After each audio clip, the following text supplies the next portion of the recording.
The State of the Union. Once again our hearts were lifted by the virtues of a nation that has weathered evil, walked with courage through the storms of war, and answered back with the power of God's grace to those who would live not for freedom, but for greed, hampered by those afraid of change, challenged by those who would use fear to dash hope. President Barack Obama spoke to a country divided and angry, and we saw calm, confidence, and resolve.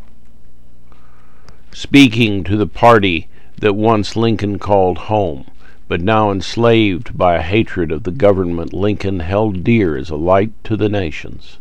Speaking to the party of Franklin Delano Roosevelt, who now were often faltering in their resolve and doubting the ability of the American people to discern truth from loud, arrogant sound bites, we saw a man often compared to Presidents Lincoln, FDR, Kennedy, and even Reagan. He spoke calm. He spoke truth against audacious lies.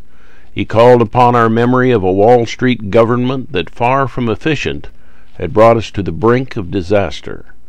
This man, called by God to this time and this place, lifted our hearts with humility, confidence, and courage.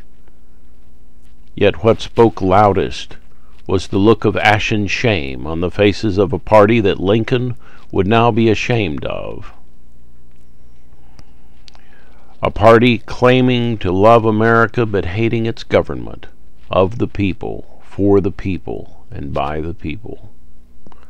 Opening the door to America's hope, Barack Obama graciously welcomed those of both parties back to the land that loves the freedom that its government upholds, a land of heart that still has the courage to change for the better. I'm Mitch, David Mitchell Stowe.